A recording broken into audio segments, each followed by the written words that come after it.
ஆண்டவருடைய ஆவி என்மேல் உள்ளது, ஏனெனில் அவர் எனக்கு அருள் பொழிவு செய்துள்ளார். ஏழைகளுக்கு எடுத்து வாசி.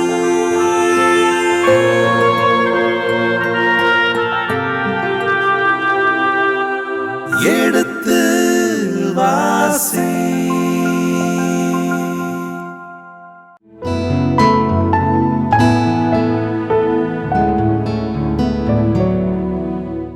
இனிய இதயங்களே, எடுத்துவாசி நிகழ்ச்சியில் குறிப்பேட்டின் முதல் புத்தகத்தினுடன விவிலிய இறை வசனங்களுக்கு செவிமடுத்துக் கொண்டிருக்கின்றோம்.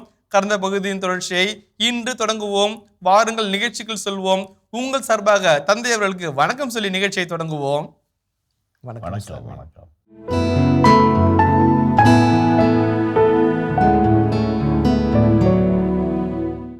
ஆறாம் அதிகாரத்துல எல்லாரையும் பார்க்கிறோம். நம்ம போர் வீரர்களை பார்க்கிறோம், பாடல் குழுவை பார்க்கிறோம், ஆடல் வல்லுநர்களை பார்க்கிறோம், இசை மீட்டாளர்களை பார்க்கிறோம், துப்புரவு பணியாளர்களை பார்க்கிறோம், பணிமுறைப்படி வேலை செய்கிற வேலையாட்களை பார்க்கிறோம். இவர்களை எல்லாம் கலந்த ஒரு கூட்டு கலவையாக இந்த ஆறாம் அதிகாரம் நமக்கு காட்டுகிறது.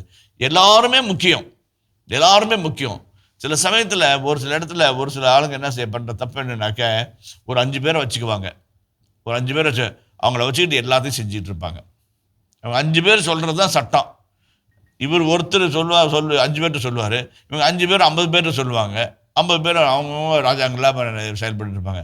அதுவல்ல, கூட்டு பொறுப்புணர்வு என்கின்ற உன்னதமான தத்துவத்தை இந்த ஆறாம் அதிகாரம் நமக்கு சுட்டி காட்டுகிறது. கூட்டு பொறுப்புணர்வு. It's my search, it's my search. எனக்கு மட்டும் அந்த ஃபீலிங் இல்லை, இவருக்கும் அவருக்கும் அவருக்கும் அவருக்கும் அவருக்கும் ஒவ்வொருத்தருக்கும் அந்த ஃபீலிங் வந்து இது நம்ம சர்ச்சு, நம்ம கோயில், நம்முடைய வழிபாடு, நம்முடைய ஆலயம். இதில் தப்போ ரைட்டோ நல்லதோ கெட்டதோ நம்ம உணர்ந்து நம்ம பங்கெடுத்து அதை பொறுத்து நம்ம செயல்படக்கூடிய ஒரு மனப்பக்குவம் வர வேண்டும் என்கின்ற ஒரு அந்த ஒரு நிகழ்வையை நம்ம பார்க்குறோம். அந்த அந்த அந்த அந்த செயல்பாடு ரொம்ப ரொம்ப முக்கியம். அதே மாதிரி மூன்றாவதாக இங்கே சொல்லப்பட்டிருக்கிற எல்லாருமே இந்த 6 அதிகாரங்களை பார்த்துட்டேங்க. 6 அதிகாரத்தில் ஏதோ ஒரு மிகப்பெரிய செயல்பாடு இருந்துச்சுங்களா? பெரிய செயல்பாடுகள் எதுவுமே கிடையாது. பெரிய செயல்பாடுகள், ஒரு தாவீது கோலியாத்தை கொன்றார், அல்லது பெத்செபாவோடு உறவு கொண்டு பெரிய வர்ணனைகள், பெரிய நிகழ்வுகள், அந்த மாதிரி எதுவுமே கிடையாது. சின்ன சின்ன செய்திகளை அவர் பகிர்ந்துகிறார். சில சமயத்தில் மொனோட்டோனஸாக இருக்கலாம், சில சமயத்தில் அப்படியே ஒரு நமக்கே முணுமுணுப்பை தருகின்ற, அலுப்பை தட்டுகின்ற செய்தியாக கூட இருக்கலாம். ஆனால் அவர் சொல்லுகின்ற செய்திகள் மிக அழகான செய்திகள். அந்த செய்திகளில் தான் வாழ்க்கை இருக்கிறது. வாழ்க்கை என்பது 10 கோடி ரூபாய் சம்பாதிப்பதில் அல்ல, அல்லது 5 கோடி ரூபாய் பரிசு வாங்குவதில் இல்லை, அல்லது தங்கப்பதக்கம் வாங்குவதில் மட்டுமல்ல, அல்லது குரூப் 2 எக்ஸாமில் பாஸ் பண்ணி IAS ஆஃபீஸராக வர்றது மட்டும் கிடையாது. வாழ்க்கை என்பது யதார்த்தமான சின்ன சின்ன இன்பமான நிகழ்வுகளில் இருக்கிறது. ஒரு சின்ன ஐஸ்கிரீமு, ஒரு சின்ன குல்ஃபி, ஒரு சின்ன சமோசா, ஒரு சின்ன காஃபி உணர்ந்து வாழும்போது வாழ்வு இனிமையாய் மாறுகிறது. நம்ம ப்ரெஷர் பண்ணிக்கிட்டு அப்படி ரொம்ப ஒரு அழுத்தத்துக்குள்ள ஆக்கி கொண்டு வாழ்கிற வாழ்க்கையில் சின்ன சின்ன காரியங்களில் வாழ்க்கையில் அழகான வாழ்க்கை இருக்கிறது. அழகான ஒரு ரோஸு, அது ஒரு சின்ன ஒரு அழகான பொண்ணுடைய கூந்தலில் இருக்கிறது, அல்லது காட்டில் அப்படி பறக்கிற சின்ன முடி. இதெல்லாம் வாழ்க்கையின் யதார்த்தங்கள் ரசித்து ருசித்து அன்பு செய்து அவரை நேசித்து இப்படி அன்பை பாராட்டி.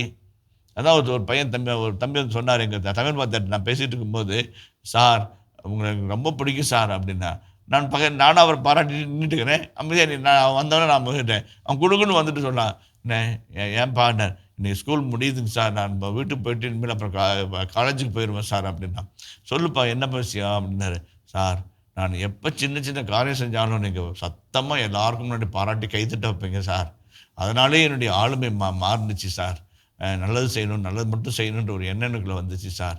நான் சில குறும்பு பண்ணுவேன், சேட்டை பண்ணுவேன், ஆனால் நீங்கள் தனியாக கூப்பிட்டு தம்பி ஜாக்கிரதையாரு அப்படின்னு சொல்லிட்டு போவீங்க சார். அந்த குணத்தை நான் சார் வரைக்கும் மறக்கவே மாட்டேன் சார் அப்படின்ட்டு போனான். அப்போ அந்த அந்த அந்த ஆசிரியருடைய ஒரு மென்மையான ஒரு அணுகுமுறை அந்த பையனுடைய வாழ்க்கையவே மாற்றி வைக்கிறது, வாழ்க்கையுடைய சித்தாந்தத்தையே மாற்றி வைக்கிறது. அதுதான் ரொம்ப முக்கியம். அதுதான் இந்த பகுதியை நான் வாசிக்கும் போது இதில் என்னடா பெரிய விஷயமே ஒன்றும் கிடையிலையே, எதை பற்றி சொல்கிறது, என்னத்தை சொல்கிறது இல்லை, இதுதான் வாழ்க்கை, இதுதான் வாழ்க்கை, இதுதான் வாழ்க்கை. மூன்றாவதாக நிறைய சமயத்தில் நம்முடைய அன்றாட வாழ்க்கையில் எனக்கு இது வேணும் அது வேணும் அது வேணும்னு சொல்லிட்டு ஆங்கில கவிதை ஒன்று படித்தேன். நான் சொல்லியிருக்கேன்னு நினைக்கிறேன். சாக்ஸ் வேண்டும் என்று அடம்பிடித்து அழுதேன் அம்மாவிடம். ஆனால் என் சகோதரன் காலே இல்லாமல் நான் வரும்போது கண்டதை போது நான் வாயை மூடிக்கொண்டேன் என்று ஒரு ஆங்கில கவிதை ஒன்று இருக்கிறது. அதுதான் ரொம்ப முக்கியம். நிறைய சமயத்தில் நம்மளுக்கு அது வேணும் இது வேணும் அது வேணும் இது வேணும்னு சொல்லிட்டு ரொம்ப ஆசைப்பட்டு ஆசை கிடைக்காதனால சண்டை போட்டு பவுலடிகளை சொன்னது மாதிரி கொலைவெறி வரைக்கும் நம்ம போகக்கூடிய ஒரு ஆபத்து இருக்குது. ஆனால் இங்கே பாருங்கள், அவனுக்கு காலே இல்லை, எனக்கு சாக்ஸிமர் தானே இல்லை, ஒன்றும் பரவாயில்ல, ஒன்றும் பிரச்சனை இல்லை என்று ஏற்றுக்கொள்ளக்கூடிய ஒரு இனிமையான மனநிலை. அவங்களுக்கு என்னங்க, மேய்ச்சல் நிலம், வயல்வெளி. அதுதான் சொன்னார். உங்களுக்கு ஒரு 10 கோட்டைகளை கொடுக்குறேன், 10 அரண்மனைகளை கொடுக்குறேன், இவ்வளவு 25,000 ஊர்களில் இருக்கிற குடிமக்களை உங்களுக்கு கொடுக்குறேன். அதனால் இல்லை, வயல்வெளிகள், மேய்ச்சல் நிலங்கள், அவ்வளோதான். வேறு ஒன்றும் கொடுக்குறது வேறு ஒன்றும் இல்லை அந்த நாட்டில்.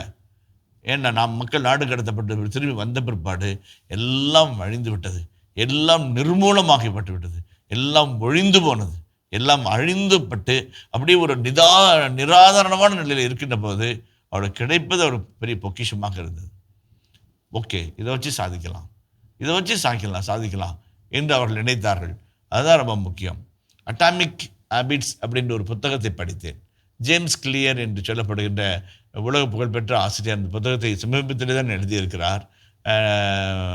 நல்ல அழகான புத்தகம். அந்த புத்தகத்தில் அவர் சொல்கிற ஒரு சின்ன இது அட்டாமிக்னா சின்னதானங்க, அட்டாமிக் ஹேபிட்ஸ். நம்ம வாழ்க்கையை நம்ம மாற்றலாம். எப்படி நம்ம வாழ்க்கையை மாற்றலாம்? பெருசாக சாதிச்செல்லாம் மாற்ற தேவையில்லை. சின்ன காரியங்களை, சின்ன செயல்பாடுகள் நீங்கள் மாற்றினீங்கன்னாவே வாழ்க்கை பெருசாக மாறிடும் அப்படின்னு ஒரு அருமையான தத்துவத்தை அவர் வைக்கின்றார். மிக அழகான ஒரு புத்தகம், வாசிக்க இனிமையான ஒரு புத்தகமாக இருக்கிறது. அதுதான் இப்போ நம்முடைய மனநிலை பாருங்கள். என்ன இந்த இந்த இந்த விளைச்சல் நிலத்தை வச்சு, இந்த மேய்ச்சல் நிலத்தை வச்சு என்னத்தரா சாதிப்பேன்? இத்தனை பேர்த்துக்கு ஆகுமா?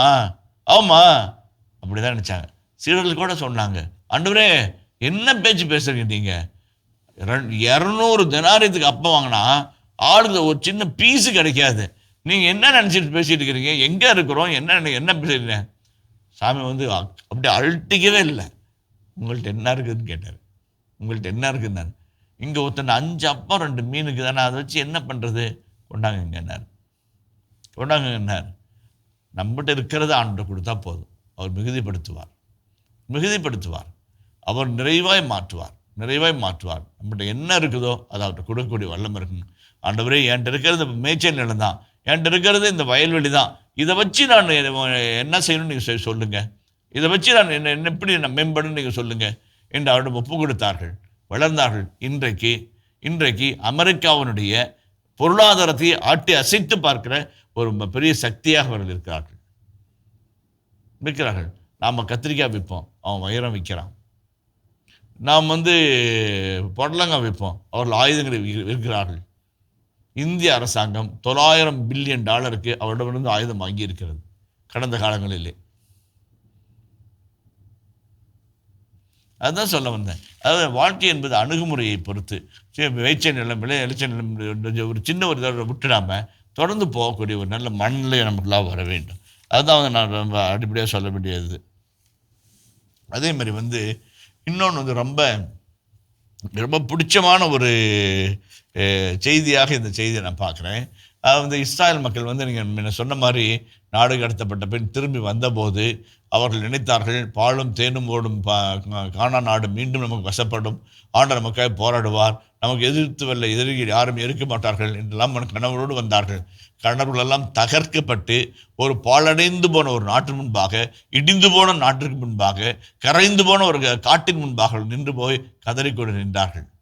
அந்த சமயத்தில் தான் அவங்களுக்கு ஒரே ஒரு செய்தி தான் வந்துச்சு. ப்ரூஸ்லி அவங்க மாஸ்டரை பார்த்து, மாஸ்டர் நான் ஜெயிக்கிறதுக்கு என்ன வழின்னு சொல்லி கேட்டாராம். மாஸ்டர் சொன்னாரா, அந்த ரகசியத்தை நீ கற்றுக்கணும், நீயாக தான் கற்றுக்கணும், கற்றுக்கிட்டு வா, நீயே கற்றுக்கிட்டு வா, நான் சொன்னாக்க உனக்கு புரியாது, நீ உனக்கு நம்ப மாட்டேன், நீயே அனுபவித்து கற்றுக்கிட்டு வா அப்படின்னாராம். அப்போ ப்ரூஸ்லினாக்க இந்த வெறுங்கையில் கராத்தே அந்த இதில் குங்ஃபுலாம் இல்லைங்களா, அப்போ அவர் போகிறாரு 6 மாதம் போகிறாரு. ஒரு நாள் எங்கேயுமே அவரால் கற்றுக்க முடியல, ஒரு பிடிபடவே இல்லை. வாழ்க்கையின் ரகசியம், வெற்றியின் ரகசியம் புலப்படவே இல்லை. அவரால் போட்டில் உட்காந்துக்கிட்டு அக்கறைக்கு போகிறார்.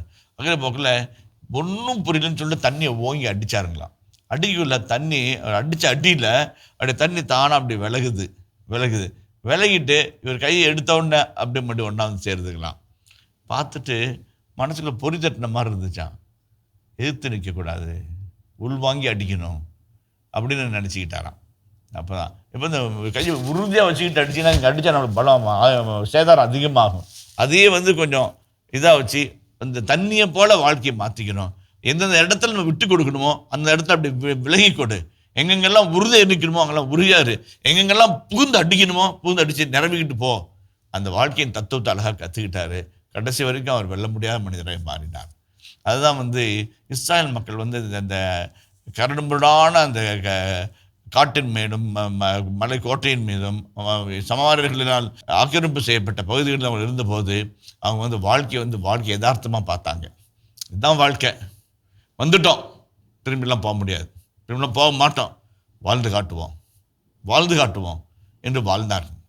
கிடைக்கின்ற ஒவ்வொரு வாய்ப்பையும் அவர்கள் பயன்படுத்தினார்கள். கிடைக்கின்ற ஒவ்வொரு ஆசீர்வாதத்தையும் அவர்கள் பயன்படுத்தி கொண்டார்கள். ஒரு புதிய நாட்டை உருவாக்கினார்கள். அடுத்து 515ஆம் ஆண்டு டிசம்பர் மாதம் 7ஆம் தேதி கோயிலை கட்டி முடிச்சிட்டான். 515ஆம் ஆண்டு டிசம்பர் மாதம் 7ன்னு நினைக்கிறேன், சரியா ஜூனா டிசம்பராக தெரியல. டிசம்பர் மாதத்தில் கோயிலை கட்டி முடிச்சுட்டு ப்ளஸ் பண்ணுறதுக்கு ரெடி ஆகிட்டேன். அப்படி மீண்டும் அதே தலைமை குழு, அதே பாடற்குழு, அதே இசைக்குழு, அதே ஆடல் வள்ளல் பாடல்கள், அத்தனை மக்களும் கூடி வந்து அதே வனப்பு, அதே அழகு, அதே உயரம், அதே அடி, அதே வளர கட்டி முடிச்சிட்டாங்க. அப்புறம் வீடுகளெல்லாம் கட்டி முடிச்சுக்கிட்டாங்க. மீண்டும் புதிய வாழ்க்கையை ஆரம்பித்தார்கள். இயேசுவுக்காய் காத்திருந்தார்கள். அதுவும் ஒரு இனிதான பாடமாக நான் பார்க்குறேன். ஒரு பாடமாக நான் பார்க்குறேன். கடைசியாக ஒரு சின்ன செய்தியோட இந்த வாழ்வியல் பாடங்களை வந்து இந்த 6ஆம் அதிகாரத்தில் நான் நிறைவு செய்ய விரும்புகிறேன். தன்யாநாதன் அப்படின்னு சொல்லிட்டு ஒரு பொண்ணு, 24 வயசு தான், கேரளாவை சார்ந்த இந்த பெண் 24 வயதிலே நீதிபதியாக நியமிக்கப்படுகிறார். நான் வந்து 24 வயசில் நீதிபதியா அப்படின்னு கைத்தட்ட ஆரம்பித்தோன்னா அதை விட நமக்கு மேலான அதிர்ச்சி என்றால் அவர் பார்வை இல்லாதவர், பார்வையற்ற அவர் 24 வயதிலே கேரளாவிலே நீதிபதியாக நியமிக்கப்படுகிறார் கீழ்கோர்ட்டுக்கு. எவ்வளோ பெரிய ஆசீர்வாதம்! அப்போனா அந்த பொண்ணு பட்டிருக்கிற அவமானங்கள், வேதனைகள், வலிகள், வடுக்கள் அத்தனையும் தாண்டி ஜெயிச்சு காட்டணுன்ற உறுதிப்பாட்டோடு தொடர்ந்து போராடுகிற ஒரு உலகத்திற்கு அந்த பொண்ணு வந்து ஜெயிச்சு காமிச்சிச்சு. அதுதான் வந்து முக்கியம். சில சமயத்தில் நம்மிடம் என்ன இல்லை என்று பார்ப்பதை விட என்ன இருக்கிறது என்பதை பார்க்க நம்ம அழைக்கப்படுகிறோம். 6ஆம் அதிகாரம் அதைத்தான் நமக்கு சுட்டி காட்டுகிறது. கொஞ்சம் மயச்சலாம், கொஞ்சம் விளைச்சலாம், அதை 12 கோத்திரத்தை பிரித்து கொடு, 14 கோத்திரத்தை பிரித்து கொடுக்குறாங்க. இருந்தாலும் அவங்களுக்குள்ள ஒரு சரி நம்ம உழைப்போம், பயன்பெறுவோம், வருகின்ற எல்லா சவால்களையும் சந்திப்போம். அது வந்து விலக்கொடி மிருகங்களாக இருக்கட்டும், அல்லது சம்மார்களுடைய தாக்குதலாக இருக்கட்டும், அல்லது சொந்த நாட்டினுடைய எதிர்ப்பாக இருக்கட்டும், அல்லது மழை இல்லாமல் பஞ்சமாக இருக்கட்டும், அல்லது வறண்டு போன குளங்களும் குட்டைகளும் இருக்கட்டும், சந்திப்போம், சாதிப்போம் என்று புறப்பட்டு போகிறார்களே, அதுதான் வாழ்க்கை. இந்த 6ஆம் அதிகாரத்தில் காணப்படுற சின்ன சின்ன வாழ்க்கை நிகழ்வுகள் நம்ம பார்க்கும்போது மனசுக்கு ரொம்ப சந்தோஷமாக இருக்குது. நம்முடைய அன்றாட வாழ்க்கையிலையும் நம்ம தொடர்ந்து போராட வேண்டும். எதற்காகவும் யாருக்காகவும் விட்டு கொடுக்கக்கூடாது. அதான் ஒரு சகோதரர் ஒருத்தர் வந்து ஜெபம் பண்ணக்குள்ள ஒரு வார்த்தை சொன்னார். ரொம்ப நல்ல அருமையான வார்த்தை ஜெபம் பண்ணது. அதோடு நான் இந்த இதை முடிக்கிறேன். ஆண்டவரே, செத்து போனாலும் உண்மை விட்டு போகக்கூடாது ஆண்டவரேன்னாரு. அவர் சொல்லக்குள்ள எவ்வளோ உணர்ந்து சொன்னாருங்கும் போது அவருக்கு ரொம்ப சந்தோஷமாக இருந்துச்சு. விட்டு போகக்கூடாது. வாழ்வு என்பது நீர்தான ஐயா, நீரின்றி வாழ்வேது ஐயா. அதுதான் அந்த அவருடைய அழகான ஒரு பாடலாக. அப்படிப்பட்ட ஒரு மனநிலையும் அப்படிப்பட்ட ஒரு ஆன்மீகம் நமக்குள்ளாக வரும்போது வாழ்க்கை இனிமை பெறும் என்பதுதான் என்னுடைய தாழ்மையான செய்தியாக நான் சொல்லி முடிக்கிறேன். நன்றி தந்தை அவர்களே. அருமையான ஒரு விளக்கம், அருமையான ஒரு விவிலிய வாழ்வியல் பாடமும் கூட. மிகவும் நன்றி தந்தை அவர்களே. இனிய இதயங்களே, இதுவரை நாம் இந்த அதிகாரத்தின் விவிலிய விளக்கங்களுக்கு செவிமடுத்தோம். இனி இதன் இறை வசனங்களுக்கு செவிமடுப்போம். குறிப்பேடு முதல் நூல், அதிகாரம் 6. லேவியன் புதல்வர் கேர்சோன், கோகாத்து மெராரி.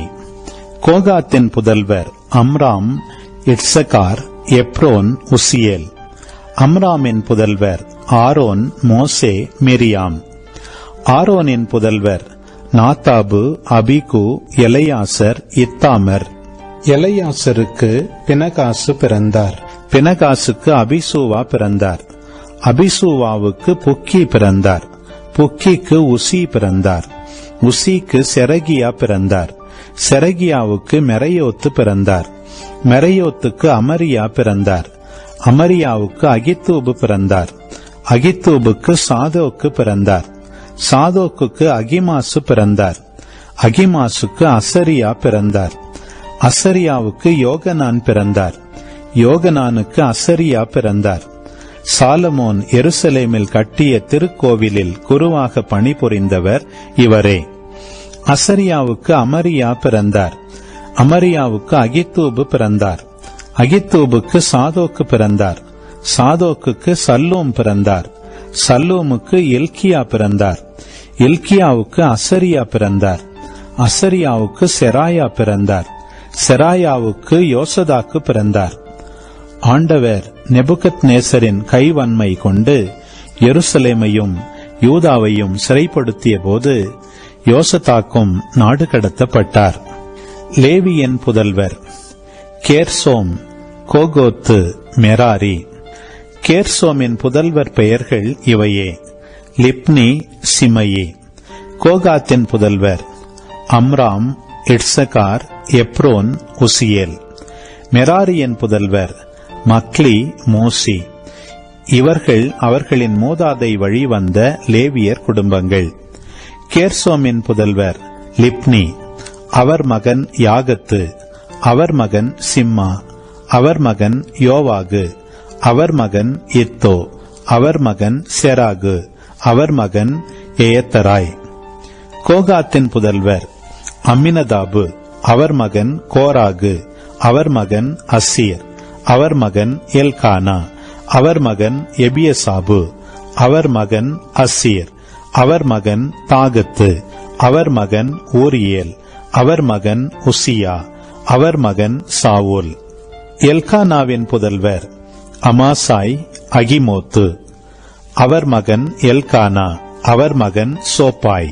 அவர் மகன் நாகத்து. அவர் மகன் எலியாபு. அவர் மகன் எரோகாம். அவர் மகன் எல்கானா. சாமுவேலின் புதல்வர் தலைமகன் யோவேல். இரண்டாம் அவர் அபியா. மெராரியின் புதல்வர் மக்லி. அவர் மகன் லிப்னி. அவர் மகன் சிமயி. அவர் மகன் உசா. அவர் மகன் சிமையா. அவர் மகன் அகியா. அவர் மகன் அசாயா. ஆண்டவரின் இல்லத்தில் பேழை தங்கியிருந்த போது அங்கே திருப்பாடல் பணிக்கென தாவீது நியமித்திருந்தவர்கள் இவர்களே. எருசலேமில் சாலமோன் ஆண்டவரின் இல்லத்தை கட்டியெழுப்பும் வரை அவர்கள் சந்திப்பு கூடார திரு உறைவிடத்தின் முன் திருப்பாடல்கள் பாடி பணியாற்றினார்கள். அவர்கள் தங்கள் பணிமுறையின்படி ஊழியம் செய்து வந்தார்கள். அங்கு திருப்பணி ஆற்றியவர்களும் அவர்களின் புதல்வரும் இவர்களே. கோகாத்திய மக்களுள் ஏமான் என்னும் பாடகர். அவர் யோவேலின் மகன். அவர் சாமுவேலின் மகன். அவர் எல்கானாவின் மகன். அவர் எரோகாமின் மகன். அவர் எலியேலின் மகன். அவர் தோவாகின் மகன். அவர் சூப்பின் மகன். அவர் எல்கானாவின் மகன். அவர் மாகாத்தின் மகன். அவர் அமாசாயின் மகன். அவர் எல்கானாவின் மகன். அவர் யோவேலின் மகன். அவர் அசரியாவின் மகன். அவர் செப்பனியாவின் மகன்.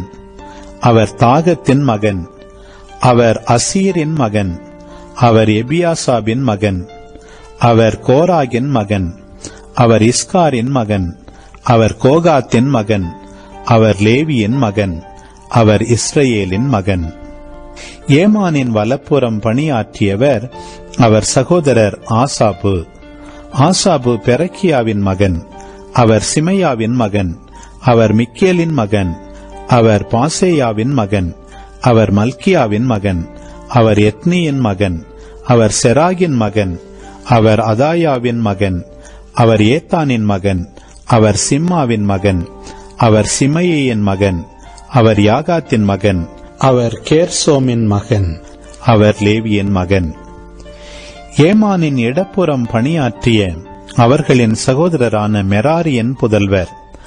அவர் ஏத்தான், அவர் கீசியின் மகன், அவர் அப்தியின் மகன், அவர் மல்லூக்கின் மகன், அவர் அசபியாவின் மகன், அவர் அமர்சியாவின் மகன், அவர் இல்கியாவின் மகன், அவர் அம்சியின் மகன், அவர் பானியின் மகன், அவர் செமேரின் மகன், அவர் மக்லியின் மகன், அவர் மோசியின் மகன், அவர் மெராரியின் மகன், அவர் லேவியின் மகன்.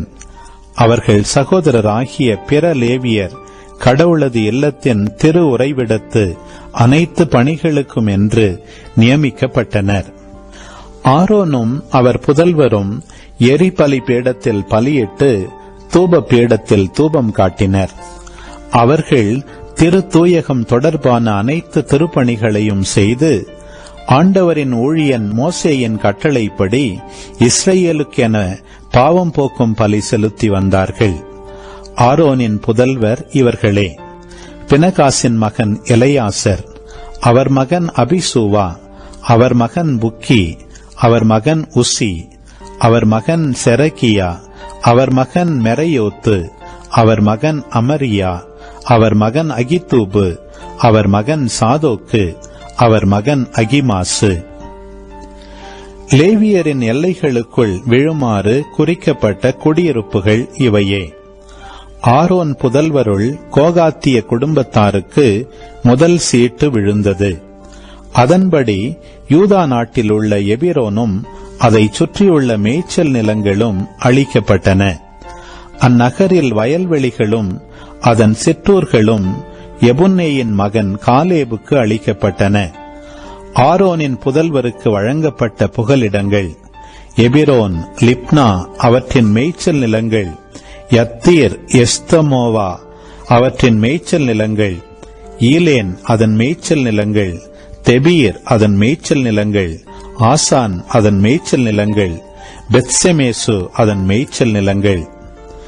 பென்யமீன் குலத்தினின்று கிடைத்தவை: கேபா அதன் மேய்ச்சல் நிலங்கள், ஆலமேத்து அதன் மேய்ச்சல் நிலங்கள், அனத்தோத்து அதன் மேய்ச்சல் நிலங்கள். இந்த நகர்கள் 13 அவர்கள் குடும்பங்கள் வாரியாக கோகாத்தியருக்கு வழங்கப்பட்டன. எஞ்சியிருந்த கோகாத்தின் புதல்வருக்கு அவர்கள் குடும்ப வாரியாக மனாசேயின் பாதி குலத்தின் 10 நகர்கள் சீட்டு குலுக்கி வழங்கப்பட்டன. கேர்சோம் புதல்வருக்கு அவர்கள் குடும்ப வாரியாக இசக்கார், ஆசேர், நப்தலி, பாசானில் இருக்கும் மனாசே ஆகிய குலங்களிலிருந்து கிடைத்த நகர்கள் 13. மெராரியின் புதல்வருக்கு அவர்கள் குடும்ப வாரியாக ரூபன், காத்து, செபுலோன் ஆகிய குலங்களிலிருந்து விழுந்த சீட்டின்படி 12 நகர்கள் வழங்கப்பட்டன. இவ்வாறு இஸ்ரேல் மக்கள் லேவியருக்கு நகர்களையும் மேய்ச்சல் நிலங்களையும் வழங்கினர். இவ்வாறு அவர்கள் மேலே குறிப்பிடப்பட்ட நகர்களை குலுக்கள் முறையில் இஸ்ரேலுக்கு யூதா, சிமியோன், பென்யமீன் ஆகிய குலங்களிலிருந்து லேவியருக்கு வழங்கினார்கள். கோகாத்தின் புதல்வர்களுள் இன்னும் சில குடும்பங்களுக்கு எப்ராயிம் குலத்தின் எல்லைகளிலிருந்து நகர்கள் கிடைத்தன. அவர்களுக்கு அளிக்கப்பட்ட புகலிட நகர்கள்: எப்ராயிம் மலைப்பகுதியில் இருக்கும் செக்கேம் அதன் மேய்ச்சல் நிலங்கள், கெசேர் அதன் மேய்ச்சல் நிலங்கள், யோக்மயாம் அதன் மேய்ச்சல் நிலங்கள், பெத்கோரோன் அதன் மேய்ச்சல் நிலங்கள், ஐயலோன் அதன் மேய்ச்சல் நிலங்கள், கத்ரிமோன் அதன் மேய்ச்சல் நிலங்கள், மனாசேயின் பாதி குலத்தில் ஆனேர் அதன் மேய்ச்சல் நிலங்கள், பிலையாம் அதன் மேய்ச்சல் நிலங்கள். இவையே கோகாத்தின் புதல்வரின் எஞ்சிய குடும்பங்களுக்கு வழங்கப்பட்டவை. கேர்சோம் புதல்வருக்கு மனாசே பாதி குல குடும்பங்களினின்று கிடைத்தவை: பாசானில் உள்ள கோலான் அதன் மேய்ச்சல் நிலங்கள், அஸ்தரோத்து அதன் மேய்ச்சல் நிலங்கள். இசக்கார் குலத்திலிருந்து கிடைத்தவை: கெதேசு அதன் மேய்ச்சல் நிலங்கள், தபராத்து அதன் மேய்ச்சல் நிலங்கள், ராமோத்து அதன் மேய்ச்சல் நிலங்கள், ஆனேம் அதன் மேய்ச்சல் நிலங்கள். ஆசேர் குலத்திலிருந்து கிடைத்தவை மாசால் அதன் மேய்ச்சல் நிலங்கள். அப்தோன் அதன் மேய்ச்சல் நிலங்கள். உக்கோக்கு அதன் மேய்ச்சல் நிலங்கள். ரக்கோபு அதன் மேய்ச்சல் நிலங்கள். நப்தலி குலத்திலிருந்து கிடைத்தவை கலிலேயாவில் இருக்கும் கெதேசு அதன் மேய்ச்சல் நிலங்கள். அம்மோன் அதன் மேய்ச்சல் நிலங்கள். கிரியத்தாயும் அதன் மேய்ச்சல் நிலங்கள். மெராரியின் எஞ்சிய புதல்வருக்கு செபுலோன் குலத்திலிருந்து கிடைத்தவை ரிம்மோனோ அதன் மேய்ச்சல் நிலங்கள். தாபோர் அதன் மேய்ச்சல் நிலங்கள். எரிக்கோவுக்கு அப்பால் யோர்தானுக்கு கிழக்கே ரூபன் குலத்திலிருந்து கிடைத்தவை பாலை நிலத்தில் உள்ள பெட்சேர் அதன் மேய்ச்சல் நிலங்கள். யாகுசா அதன் மேய்ச்சல் நிலங்கள். கெதமோத்து அதன் மேய்ச்சல் நிலங்கள். மேபாத்து அதன் மேய்ச்சல் நிலங்கள். காத்து குலத்திலிருந்து கிடைத்தவை கிளையாதில் உள்ள ராமோத்து அதன் மேய்ச்சல் நிலங்கள். மகனையும் அதன் மேய்ச்சல் நிலங்கள். கெஸ்போன் அதன் மேய்ச்சல் நிலங்கள். யாசேர் அதன் மேய்ச்சல் நிலங்கள். இனிய இதயங்களே, எடுத்து வாசி நிகழ்ச்சியில் குறிப்பேட்டின் முதல் புத்தகத்துடனான விவிலிய இறை வசனங்களுக்கு செவிமடுத்துக் கொண்டிருக்கின்றோம். இதன் தொடர்ச்சியை மீண்டும் அடுத்த பகுதியில் தொடர்வோம். அதுவரை இணைந்திருங்கள். இயேசுவுக்கே புகழ், இயேசுவுக்கே நன்றி, மரியே வாழ்க. அந்த சமயத்திலே அரண்மனை வாசலில் 2 ஆளுங்க வந்து நிற்கிறாங்க. வந்து நிற்க அவங்க கேட்குறாங்க, சார் நாங்கள் ரத்ன கம்பளம் வச்சிருக்கிறோம், அதை வந்து இவர் வந்து ஒரு வரலாற்று செய்தியை சொல்ல வருகிறவர் அதை வரலாற்று செய்தியாக வரலாற்று வர்ணனையாக சொல்லாமல்